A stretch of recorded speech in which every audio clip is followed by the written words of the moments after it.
Hello Andy, Namaste. I am Seshadrinath Joshi, Senior Lecturer in Physics, Sri Vasishtha Educational Institutions, Miyapur.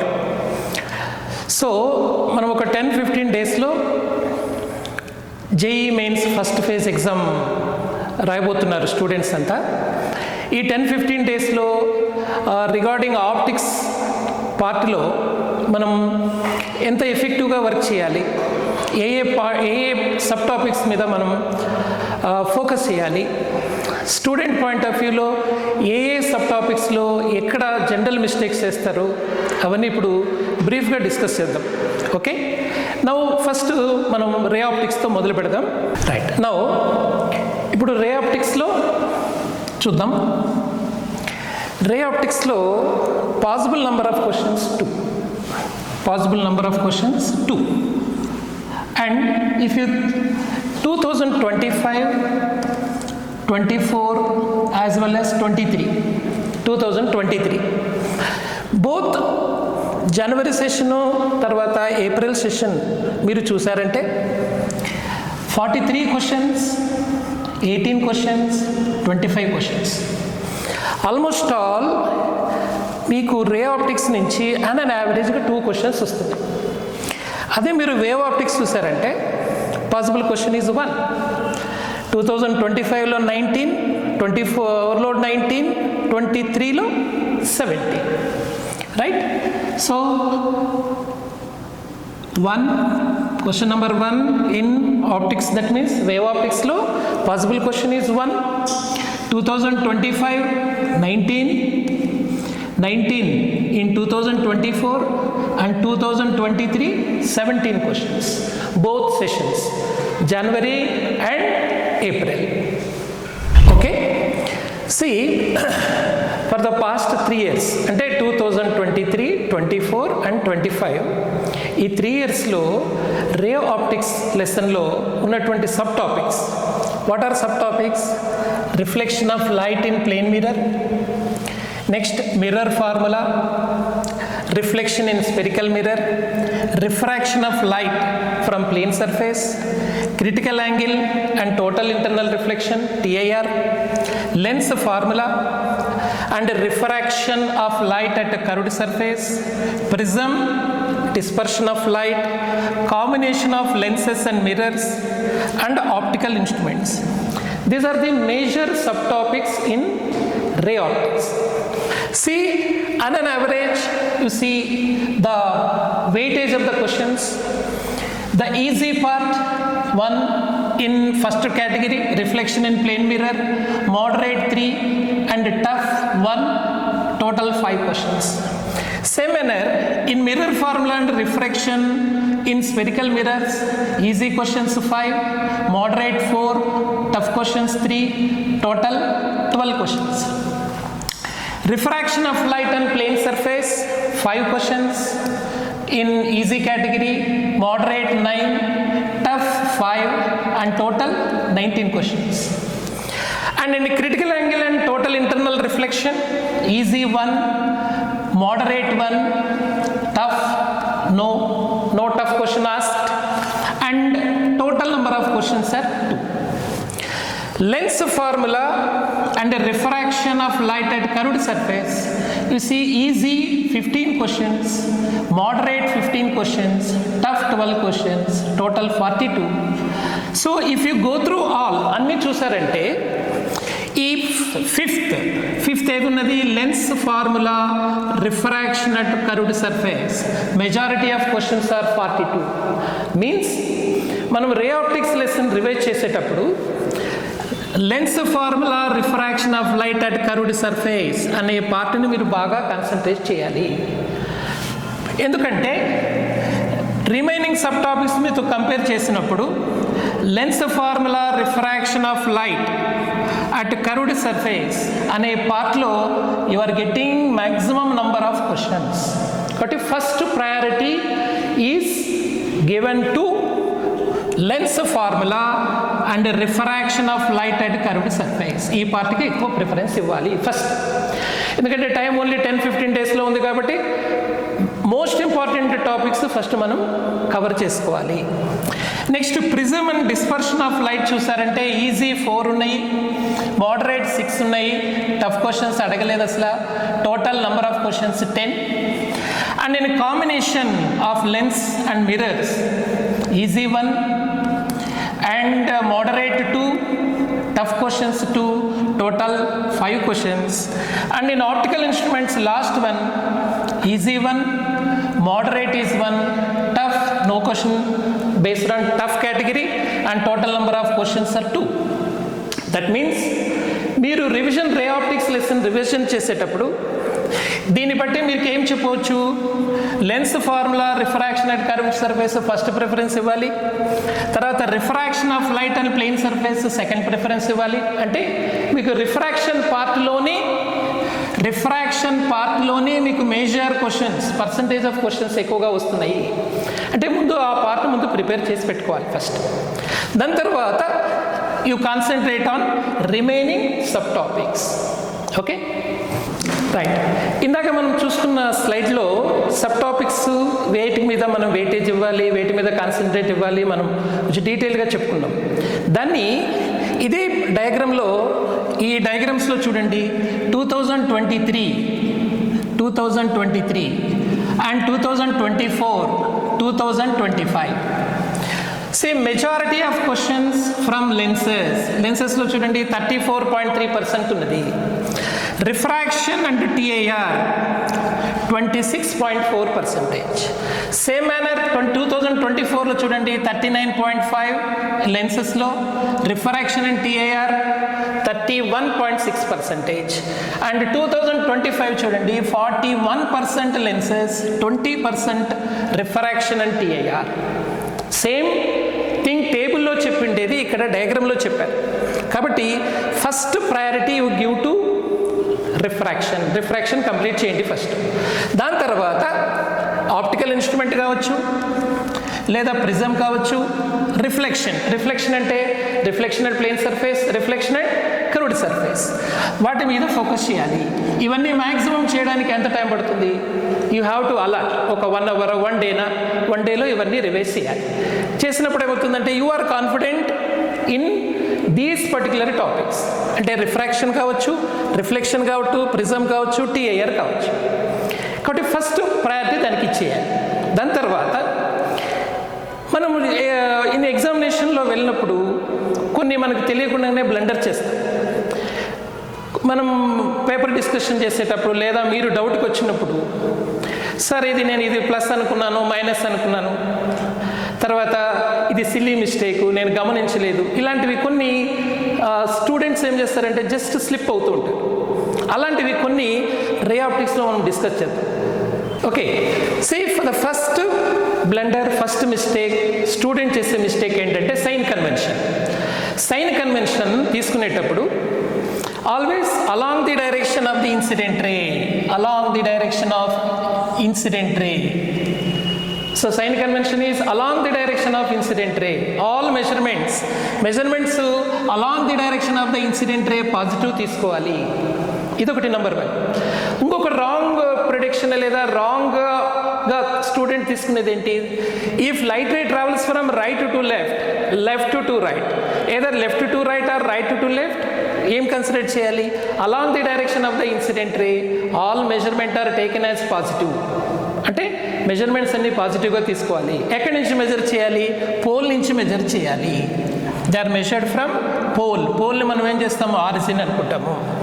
And one more blunder in calculations, spherical మిర్రర్లో 1/v + 1/u is 1/f. ఈ formula important. But where are spherical lenses 1/v - 1/u is 1/f. So మనం problem చేసేటప్పుడు lens problem చేస్తున్నామా, mirror problem చేస్తున్నామా? Mirror formula చేస్తుంటే ఇక్కడ plus, lens problem చేస్తుంటే minus. Right. The second mistake, జనరల్గా student చేసే మిస్టేక్ ఏంటంటే మ్యాగ్నిఫికేషన్ క్యాలిక్యులేషన్. జనరల్ మ్యాగ్నిఫికేషన్ ఏంటంటే size of image by size of object.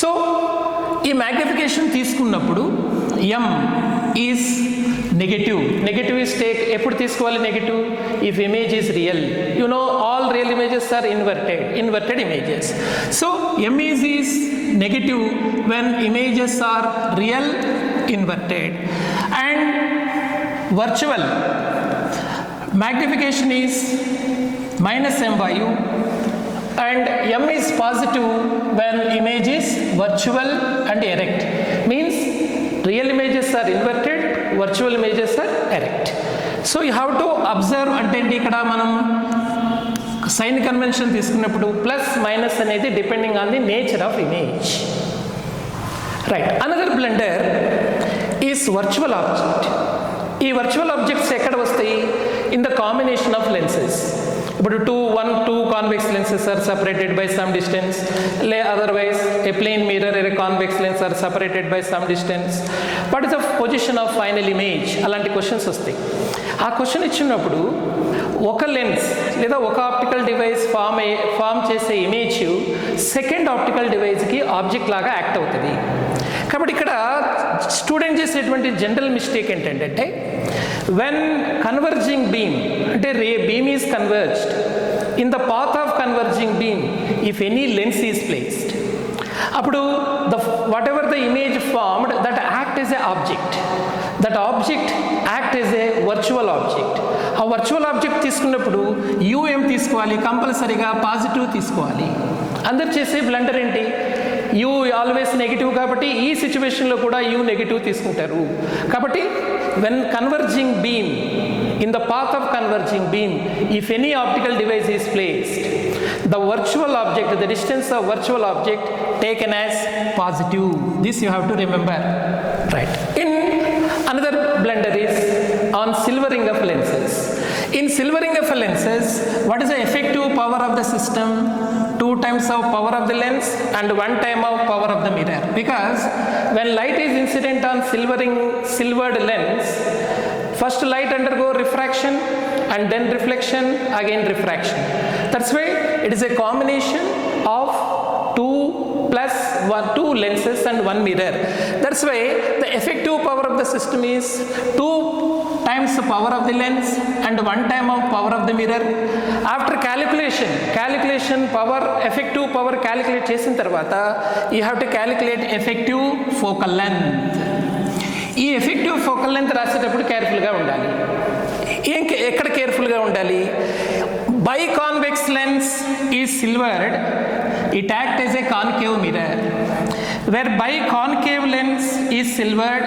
It act as a convex mirror so silvering of any lens is silvered it acts as a spherical mirror either concave mirror or convex mirror you see the positive power is positive but focal length is negative for concave mirror but whereas convex mirror effective power is minus but effective focal length is positive so this is very important and majority of students do mistake in this be careful to apply this formula so another student చేసేటువంటి another mistake ఏంటంటే దేంట్లో regarding apparent depth and normal shift అంటే apparent depth అడుగుతున్నారా shift అడుగుతున్నారా apparent depth అన్నప్పుడు real depth by refractive index so normal shift is nothing but real minus apparent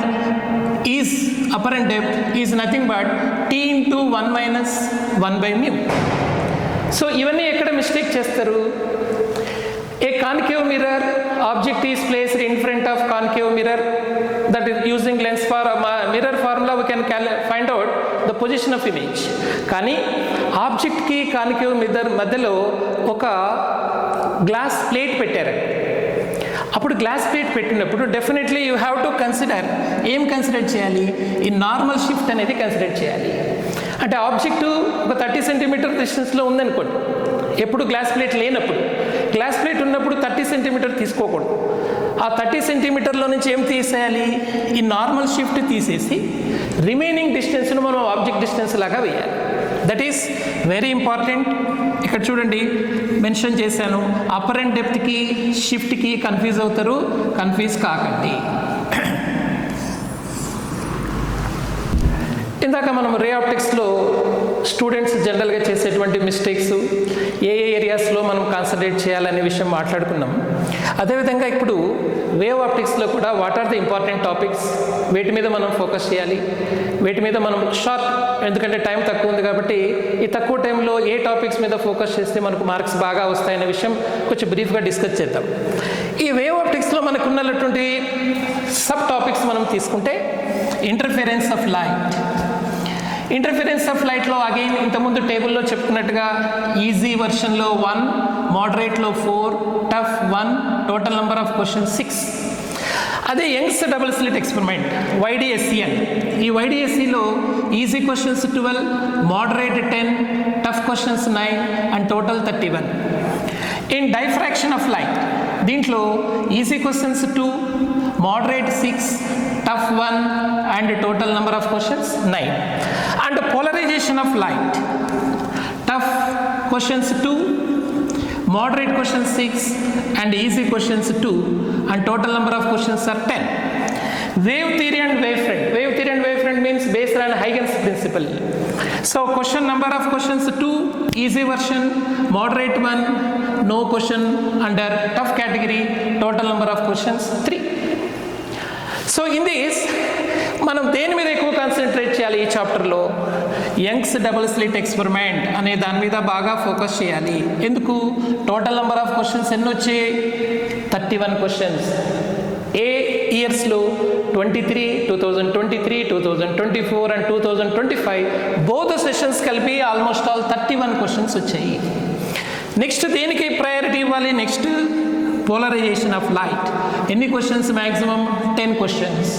so polarization of light and Young's double slit experiment and even interference of light కూడా చేశారంటే majority of questions from wave optics మీరు attempt చేయడానికి అవకాశం ఉంటుంది. Plus దీంట్లో వచ్చేటువంటి questions కూడా ఈజీగా ఉంటాయి కాబట్టి రాంగ్ వెళ్ళేదానికి అవకాశం చాలా తక్కువగా ఉంటుంది. Okay, right. ఇందాక నేను చెప్పిన సబ్ టాపిక్స్ మనం టేబుల్లో మనం డిస్కస్ చేసాము. దాన్ని ఇక్కడ డయాగ్రామెటికల్ ఫామ్లో interference YDSC majority part all 3 years మీరు చూసారంటే, తర్వాత నెక్స్ట్ చూడండి పోలరైజేషన్, పోలరైజేషన్, పోలరైజేషన్. కాబట్టి ఈ తక్కువ టైం ఉంది కాబట్టి ముందు మీరు ఇంటర్ఫిరెన్స్ YDSC ఎక్స్పెరిమెంట్ వాటి మీద ఫోకస్ చేయండి. తర్వాత పోలరైజేషన్. పోలరైజేషన్లో ఓన్లీ 2 కదా, బ్రీవిస్టర్లా అండ్ మలస్లా. ఈ 2 మీద చేసేసారంటే పోలరైజేషన్ కవర్ అయిపోతుంది. YDSCలో ఫ్రింజ్ విడ్త్, తర్వాత Y క్యాలిక్యులేషన్, షిఫ్ట్ క్యాలిక్యులేషన్స్, ఇవన్నీ సింపుల్గా ఒక ఆర్డర్లో చదివేస్తే వితిన్ ఒక 1 అవర్లో కంప్లీట్ చేయగలుగుతారు. సో ఈ వీడియోలో చెప్పినప్పుడు ఈ వీడియోలో నేను ఏదైతే మీకు డిస్కస్ చేశానో ఇవన్నీ మీకు యూజ్ అవుతాయని అనుకుంటున్నాను. కాబట్టి make use of this video and I wish you all the best for your coming JEE mains examination. Thank you very much.